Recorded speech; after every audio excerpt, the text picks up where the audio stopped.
Hey, everybody. Welcome to this week's intelligence brief from the Daniel Davis Deep Dive. We try to do this at least once every other week around, by the way, just some of the huddle that we do with the Daniel Davis Deep Dive Army for all those folks who have signed up and joined our team.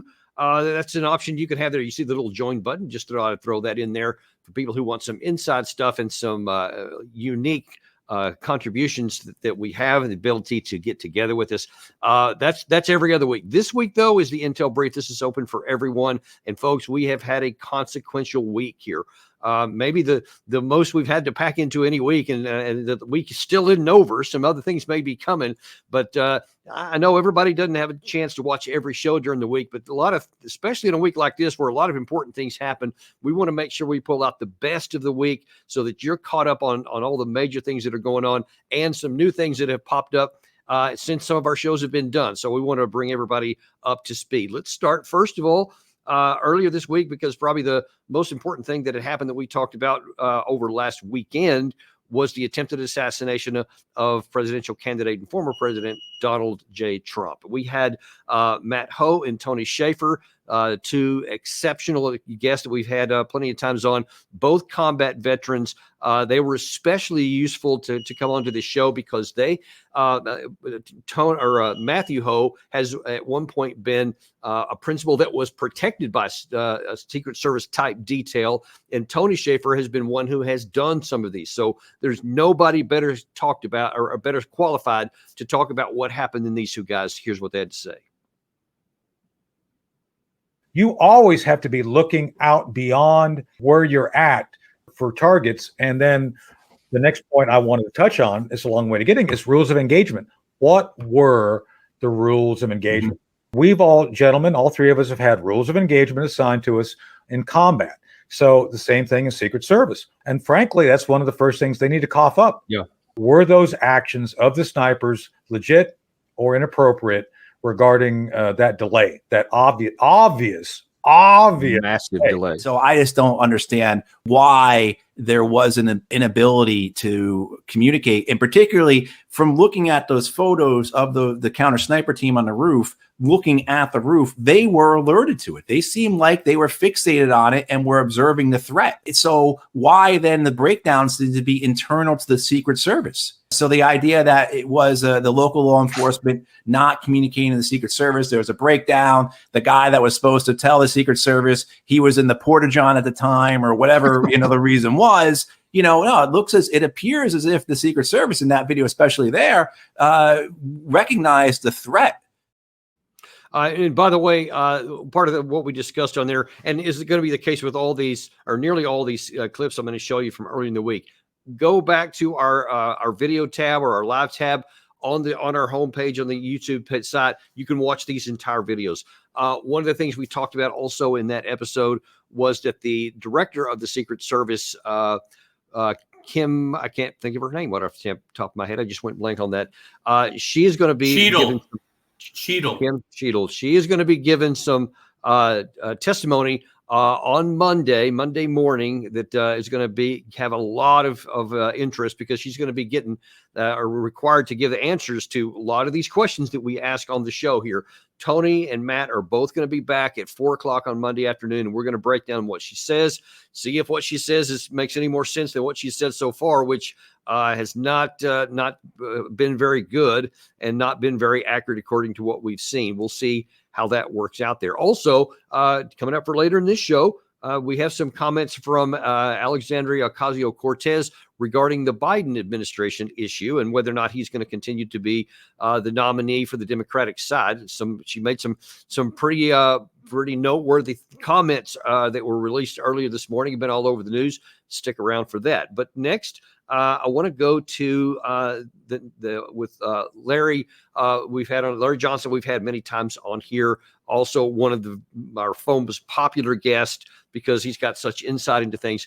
And one of the things he was talking about was the nomination of the vice presidential candidate, J.D. Vance. So a lot of people were interested in who that was going to be. He finally was announced, and Larry commented a little bit on some of his qualifications. Really, it goes back to the basic math of this. If you don't make enough weapons to fight 3 wars, you've got to figure out how to focus. And my proposal is we focus on ourselves and we focus on our closest allies. What's wrong with that focus? It says the math doesn't add up, so we have limited resources. Let's use them where it's to the best benefit of the United States. Why is that so scary to so many people? Because it's logical and rational, and Washington's not a place where logic and ration are valued. I mean, it's crazy town. It's a free-for-all of grift. And so what really makes a difference is, how do I get paid? It's like Cuba Gooding Jr., that actor in the Jerry Maguire movie. Show me the money. That's what it's all about. So again, here's what makes Vance also, that scares the hell out of the Democrats. Sarah Palin, nice lady, decent governor in Alaska. She was, when it came to verbal sparring, she was a white belt. J.D. Vance, when it comes to verbal sparring, the man's a double black belt. Oh, wow. And these news anchors can't handle him because he is smart. He is well-read. But, he's also been on the receiving end. When he went to Yale, he caught that Yale thing of the people who looked down on him because he didn't talk with an Eastern accent. He had more of that Midwest accent, like I do. And, that's just one short. It's a little shy of that Southern accent because, if you speak with a Southern accent, that means you're partially stupid, don't it? Again, it's just one of those things. I guess one of the prejudices that these East Coast liberal elites show towards others.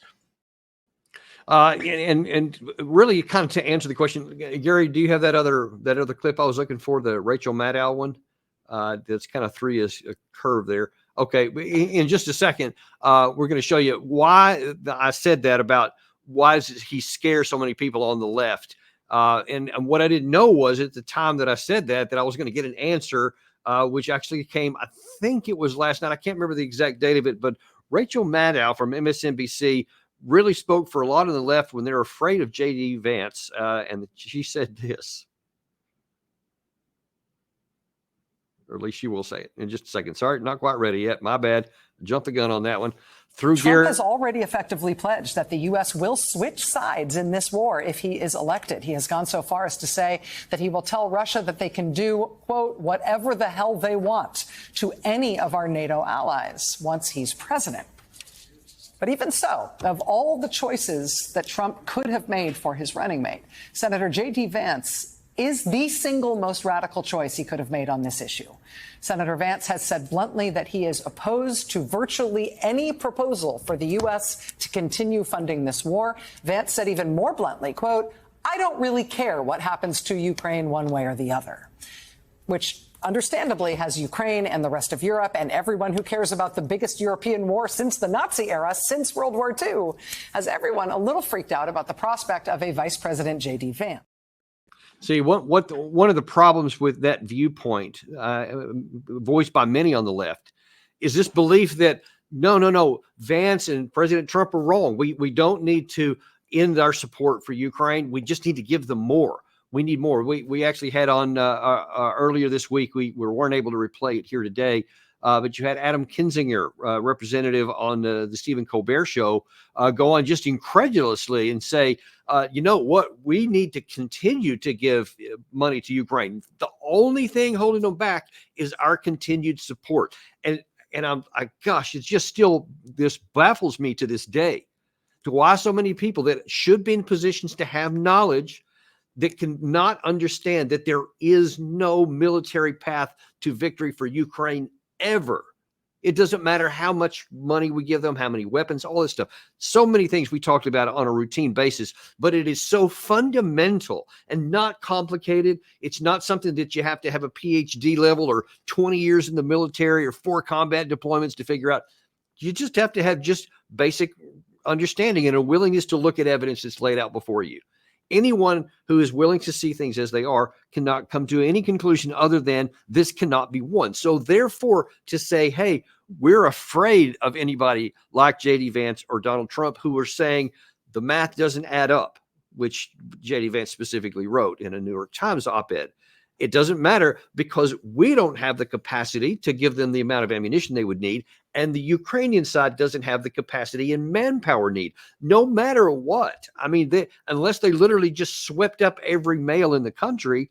And of course, even that wouldn't work because you have to have trained men. So there is no capacity. And yet people like Maddow, people like Adam Kinzinger remain oblivious to that. And they keep thinking that, no, we just need to give them more money. So let's stay the course that President Biden has tried to put us on. And I'm afraid, folks, all that's going to do to the surprise, apparently, of the Maddows and of the Kinzingers and all those like them, it's just going to get more Ukrainian people killed. And ultimately, it's going to cost more territory to be lost. Okay, well, that's what J.D. Vance said. Well, what about the presidential candidate, Joe Biden, Donald Trump? What does he have to say? If Vance, his vice president, scares people, what about the presidential candidate himself? Last night at the RNC convention, he had this to say. Tonight, America, this is my vow. I will not let these killers and criminals into our country.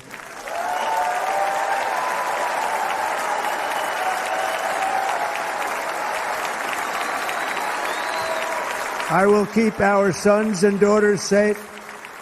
As we bring security to our streets, we will help bring stability to the world.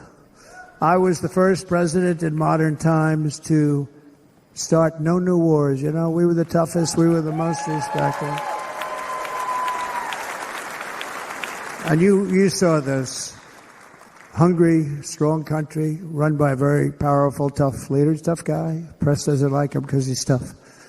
And he came out recently. They were asking him at an interview, the whole world is exploding. What's happening? What's going on?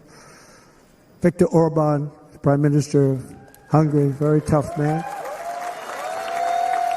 He said, I don't want people coming into my country and blowing up our shopping centers and killing people. But they said to him, tell us what's going wrong, what's happening, what is it?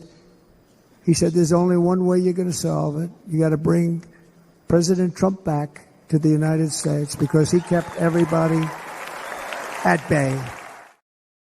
So you see, Trump is, of course, first, he's at least on the security aspects, focused on the border. He wants to secure the American border first. And then the second thing is he's talking about, let's keep us safe. And that means no expansion of wars and no seeking after wars that can't be won. Now, he mentioned Viktor Orban in there. And as you know, I cover many of the things that Viktor Orban has said. And, you know, the fact that he went to Kiev to talk to Zelensky. Then he went to Moscow to talk to Vladimir Putin. Then he went to Beijing to talk to Xi Jinping. And so he has talked to many other leaders, too. Others now, even in the European Union, are starting to say, hey, they're kind of interested in that. And what does Orban say? Why is Orban moving down this path? For the same reason that J.D. Vance was, the same things that he said there. There's no path to victory.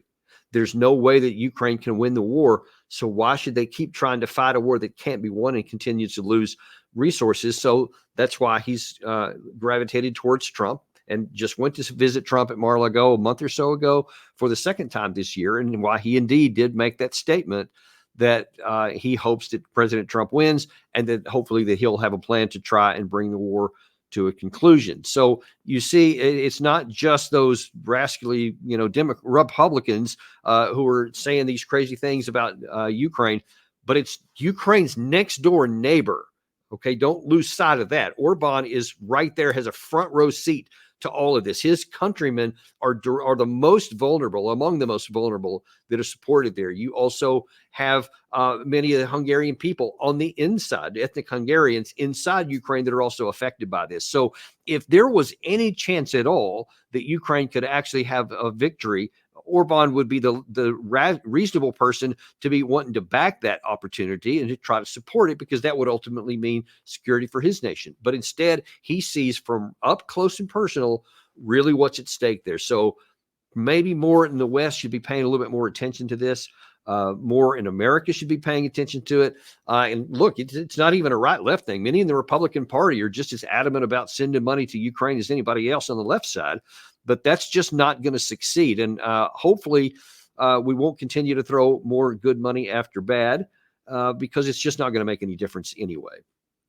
Okay, so It's not just Rachel Maddow and Adam Kinzinger, though. There's somebody else who doesn't really care for either the Vance or the Trump position, and that is Volodymyr Zelensky. He was asked also, I think it was yesterday. We haven't shown you this one yet, but wow.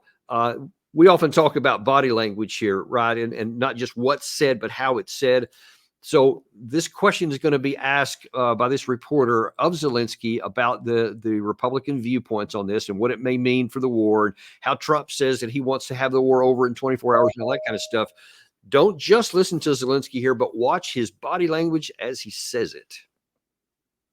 When Donald Trump said last year that he thought this war could end within 24 hours if he was to meet both you and Vladimir Putin, what did you make of that?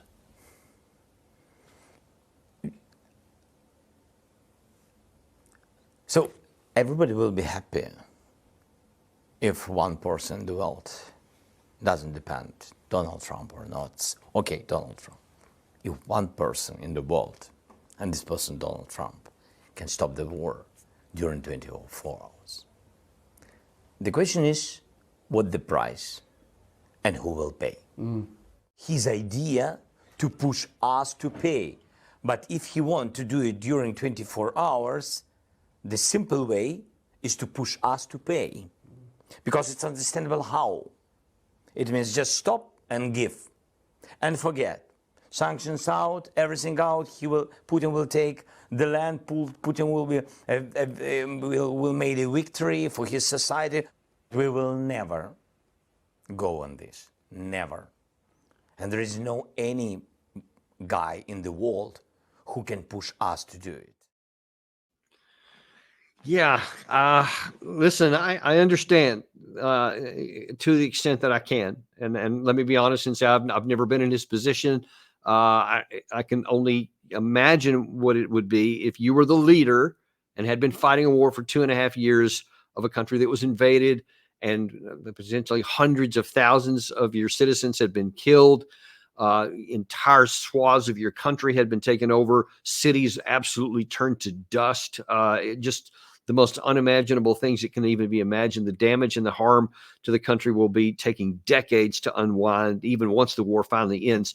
So from a certain perspective, it's easy for me to sit here from 6,000 miles away and say that he's wrong and that he should accede to reality. But that doesn't change the outcome. Even though I haven't been in that position, and it would be hard for him, it would be excruciatingly hard, it still is the only viable path. Because what he said there at the end of that clip, I will never do that. Even if Trump leaves, I will never stop fighting.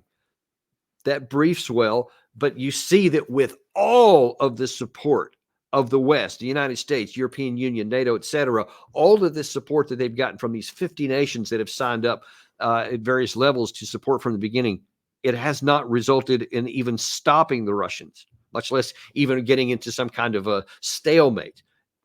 Less even than that, the possibility that there could ever be a counteroffensive that would physically drive Russia out that wouldn't result in nuclear weapon exchange from the nuclear power. You see, there is literally no path. Even if somehow magically the troops could be found and trained and the money provided, if we just opened up the banks and everything, if we opened up all the Pentagon stores, and so did Europe, did the same, and they just flooded all this stuff in there, it still wouldn't accomplish the objective of Russia losing and driving them out, getting back to the 1991 borders, which Zelensky has said almost from the outset of this war, because then it would go nuclear.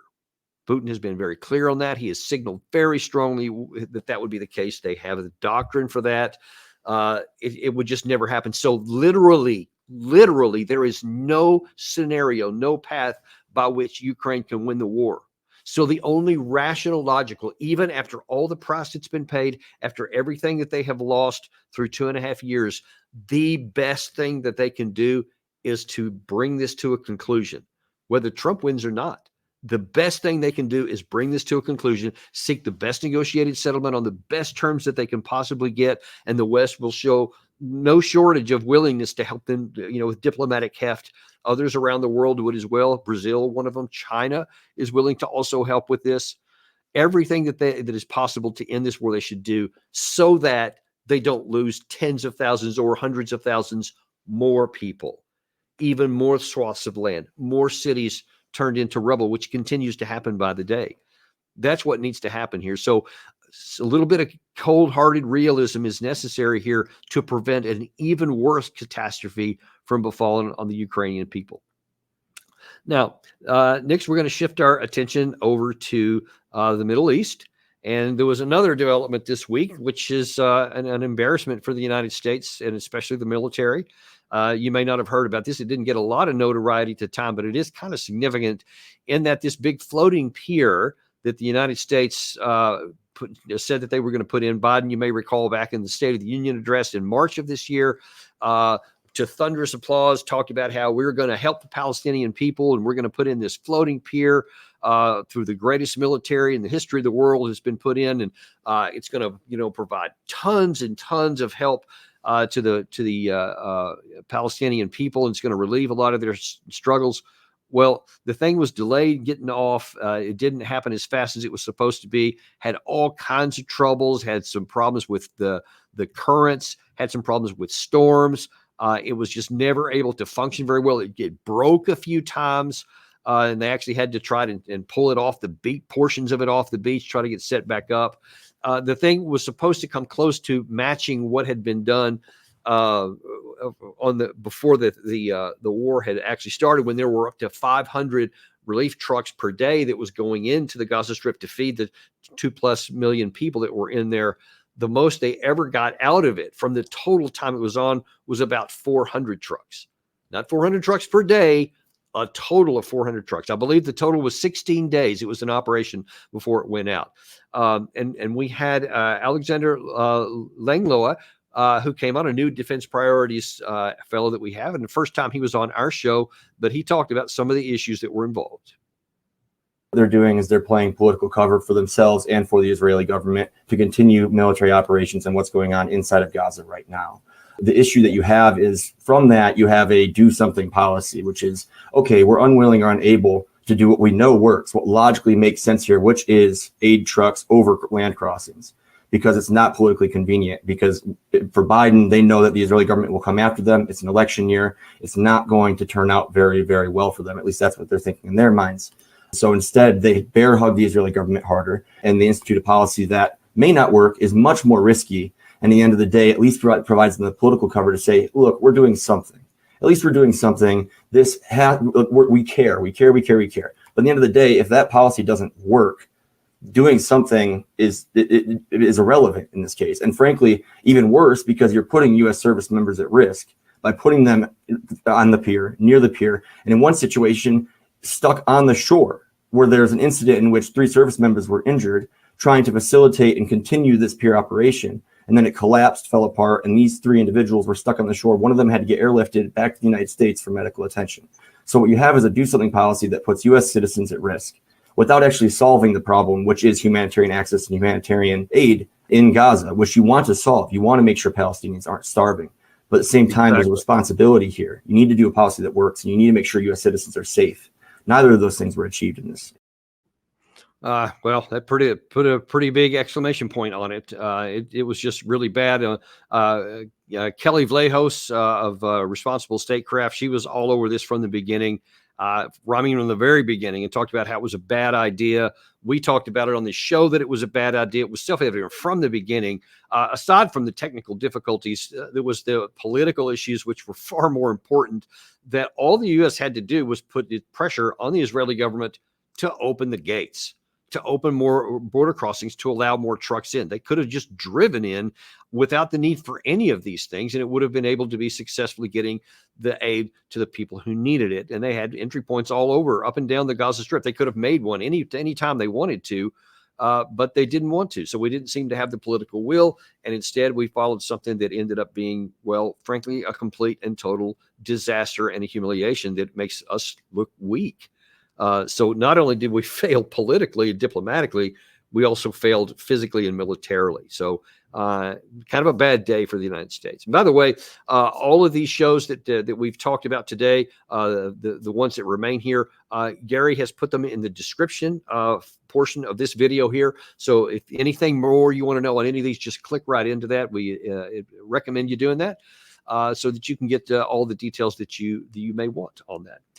Next, we're turning our attention back to Russia. We had the ever popular Jacques Baud, Colonel Jacques Baud from Switzerland, sorry, who came on, or had been on our show many times. Wanted to bring him on. And by the way, if you only watch one other show this week, this is the one I'd recommend, because it was looking at a Royal United Services Institute analysis that was done on attrition warfare in the modern era and the modern age, and how Russia appears to be conducting it. And what it looks like is that Russia has been following this playbook that Alex Vershinin, the author of the piece, put together, and Colonel Baud came on to talk about how that stuff was physically working, and why the West needs to be worried about what may be coming next. Here's what he had to say. The allegation that Russia wanted to take over Ukraine or topple the government and all that, the Russians had never said so. And they never demonstrated in any way that they wanted to take over Ukraine. And I would even say that they said almost the contrary, because they know that if it would be rather easy to take over the eastern and southern part of Ukraine, it would be quite difficult to take over the western part of Ukraine, which is highly ultranationalistic, extremely anti-Russian. At least it has turned so during the war. So the Russians don't want to engage, if not forced to. They will certainly not want to engage on the western side of the Dnieper River. We have to come back to what the Russians have said since the very beginning of their offensive. And remember that these objectives have been stated by Vladimir Putin on the 24th of February 2022. And since then, they never changed the substance of these objectives. The extent of these objectives have changed. I will explain why, but the nature of the objective have not changed. And these objectives were namely to demilitarize and to denazify the threat to the population of Donbass. This is the key point. That means that in strategic terms, if we look at it from a Clausewitzian perspective, if you want, it's about destroying a potential and not to take over territory. A couple of key things he said there, and also throughout that episode, was that what we in the West have believed that Putin is trying to do is kind of a mirror of what we think we would try to do, which is what they call these big arrow movements with his, armored divisions and armored corps, going plowing through the countryside, et cetera. And since we see that Russia hasn't done that, then we conclude they have failed. Because it's actually a perverse thing. First, either they failed to actually accomplish anything in Ukraine, but then they're simultaneously, Russia is accused of being this juggernaut that's going to go all the way into to Western Europe once it succeeds in Ukraine. And Colonel Baud is talking about, no, the two things. Number one, Putin never set that objective. And then the second thing is that Putin doesn't have that capacity, at least at present, to do anything. He doesn't even have the capacity to take all of Ukraine, much less anything west. And if that sounds familiar, that's one of the other things that J.D. Vance has said, as you see in this clip. You cannot occupy an entire territory the size of Ukraine with the amount of troops that Russia has. The idea that you can go even further and control multiple European nations is, I think, a scare tactic to get people distracted from the fact that our Ukraine policy just doesn't make a ton of sense. Well, and that's the bottom line. And you can take all the emotion out of it. You can take the left-right politics out of it. And then when you just boil it down to the fundamentals on the ground, what the reality is on the ground, you see that there is no path forward. And that's one of the reasons why, many people are wanting to support the Biden, the Trump Vance ticket, because they see that they are talking about what's actually going on the ground, and they're talking about rational and logical. And look, many people on the Republican sphere, and I include myself in this, care a great deal about the people of Ukraine, because I hate to see them paying such a grotesque price on a daily basis and see so many of their young men just pointlessly killed in the attempt to gain something that just can't be gained by ignoring the reality. So I really hope that, the best hope is that the current administration, without waiting any longer, will say, hey, this is not going anywhere. We need to try to do something that has a chance to work. And there's at least an outside shot of that, I will say, because there has been some reports from earlier this week that Zelensky has said, we're going to do another peace event later this year, maybe in the fall. And this time we're going to invite Russia so that we can all talk and see if we can find a path out of this thing. So obviously it's not going to be on terms that are to Ukraine's liking. But they are terms that apparently are available, and at least they're looking in that direction because, the winds of change are coming, and it's more and more evident that the chances that President Biden is even on the ticket in 2024 in November of this year are becoming more and more remote. We've talked about that several times on this show as well, and that also cropped up this week. And this is actually some new information. I'm about to show you some things that have happened. One, last night, and then number two, that happened, or at least was released earlier today.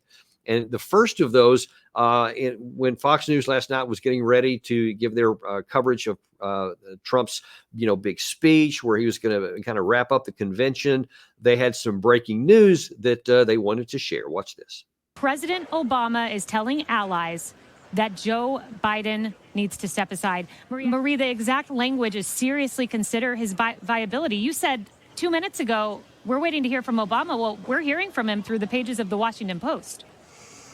Yeah, I just got chills when you read that. I worked for President Obama, as you know, and he has very good political instincts. He has throughout this process. He's also very cautious, though, Kayleigh. So throughout the days since the debate, he has stood by Joe Biden, but I think started to hear increasingly from people that believe there is no path for President Biden to win.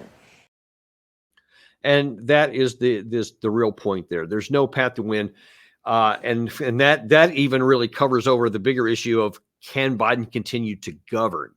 Well, to me, it's self-evident that he's not able to do another 4 years beyond January 2025. Add 4 years to that. I just physically, I don't see any possibility, and I don't think many other people do as well, that Joe Biden can continue to do that. But the question is, can he even get that far?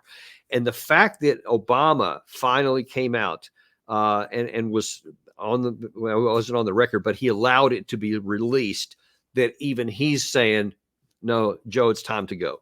Because you had already had, some Democratic noteworthies like Adam Schiff, Senator Schumer, Nancy Pelosi also gave some slightly protected language that was not enthusiastic. A lot of others were outright saying, no, it's too late. It's all over. Some of the lower ranking Democratic folks.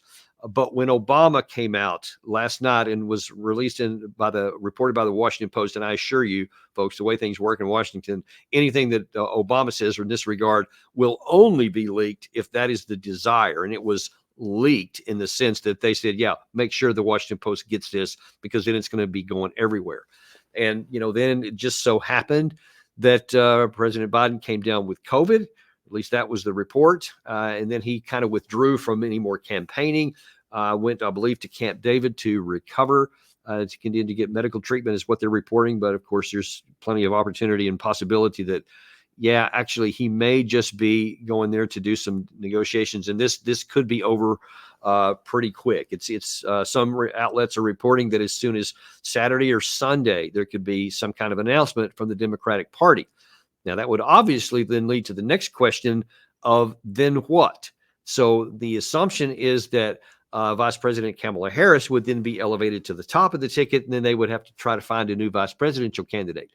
But according to Alexandria Ocasio-Cortez, AOC, apparently that's not a given situation, and that there are many in the elite of the Democratic Party that have different views. Watch this. If you think that there is consensus among the people who want Joe Biden to leave, that they will support Vice President Harris, you would be mistaken.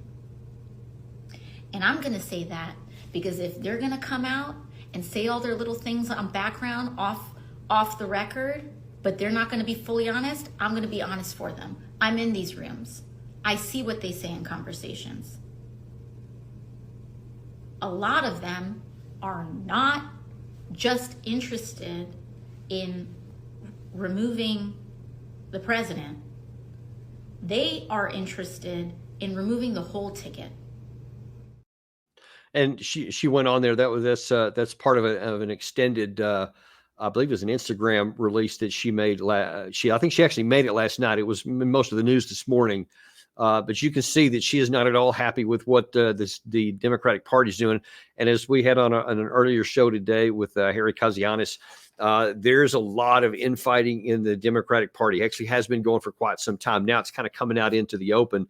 But between the progressive wing, the so-called moderate center, and then the what some used to call anyway the conservative element of it, but really it's the elite, the guys who actually and gals who actually pull the strings for the Democratic Party are not exactly in lockstep, and in fact they seem to be splintering all the more, and that's not good news if you're a Democrat, and especially when it comes down to a situation like this where, as I argue, back in 2022 in the midterms, after the midterms were over, that was the perfect time for the Democratic Party to acknowledge the reality that has been self-evident really almost from the beginning of this, the Biden administration, that he is in cognitive decline. They had perfect opportunity there to, through the normal process, to vet new candidates, to have their voters get their say in the primary season and all that kind of stuff. And then they would have been, hitting the ground running. They would have been fine. But now then, because they tried to limp along with Biden, and now then his cognitive decline is so strong that he can't hide it anymore. Now it's out in the open. Now they have a crisis on their hands. And that's going to be up to them to try to figure out how they're going to handle that there. But that's something that they're going to have to worry about. But for us, the show, we're going to continue to follow these developments. Again, I want to mention that on Monday, when the discussion by the Secret Service director is going to be testifying, we're going to have Matt Ho and Tony Schaefer are going to be back on at 4:00 that day to break that down. A lot of eyes will be on that. We've been asking a lot of hard questions here, and we'll be real interested to see what kind of answers that we get from the senior people, see if they make sense or not, see if they give us any new information.